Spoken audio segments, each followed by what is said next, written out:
Dans le Finistère, un tiers des élevages porcins sont menacés de faillite, selon la Chambre d'agriculture. Pour soutenir la filière en pleine crise, un plan a été adopté.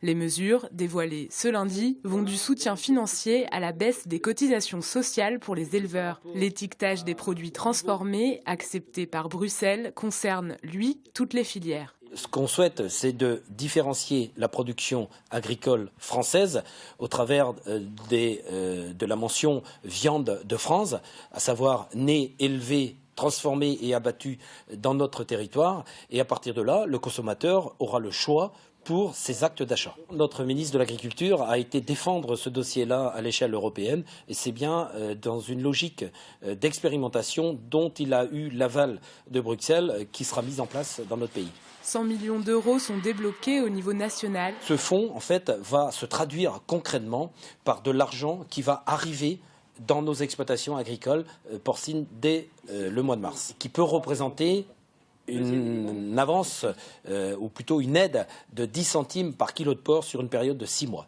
30 millions d'euros sont alloués par la région Bretagne à la modernisation de la filière porcine. L'accord concerne majoritairement le porc, à part pour l'étiquetage. Pas certain que les producteurs laitiers ne s'en satisfassent. Pourtant, ce plan de sauvetage est un premier pas. On a commencé par parler énormément de la crise porcine.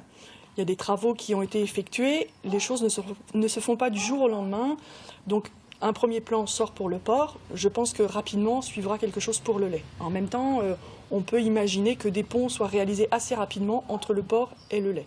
Moi, j'espère qu'on est sur la bonne voie, même si 2016 sera une année très compliquée pour les marchés agricoles. Après des semaines de mobilisation, reste à savoir si les agriculteurs vont trouver cet accord suffisant et cesser leurs actions.